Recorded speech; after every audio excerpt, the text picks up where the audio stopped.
যুদ্ধবিরতি কার্যকর হওয়ার আগ মুহূর্তেও সর্বশক্তি দিয়ে পাল্টাপাল্টি হামলা চালিয়েছে ইরান ও ইসরায়েল। এ যেন লড়াই শেষ হওয়ার আগেই পেশি শক্তি প্রদর্শনের প্রতিযোগিতায় নেমেছিল মধ্যপ্রাচ্যের অন্যতম দুই পরাশক্তি। ইরানের মরণ কামড়ে মঙ্গলবারও বিধ্বস্ত হয়েছে ইসরায়েলের বহু স্থাপনা। দেশজুড়ে ছড়িয়েছে আতঙ্ক। শেষ সময়ে ইরানেও ব্যাপক তাণ্ডব চালিয়েছে ইসরায়েলের সামরিক বাহিনী। বাংলাদেশের প্রথম ইমিউনিটি বুস্টার সমৃদ্ধ ফ্যান্টাস্টিক হ্যাপি এনার্জি বিস্কিট।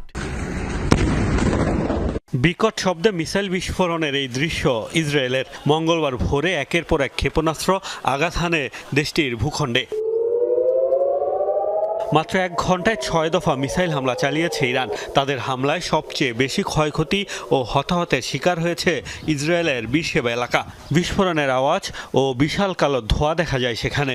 রাজধানী তেল আবিব সহ দেশটির বিভিন্ন অঞ্চলে দীর্ঘ সময় সাইরেন বাজতেও শোনা যায়।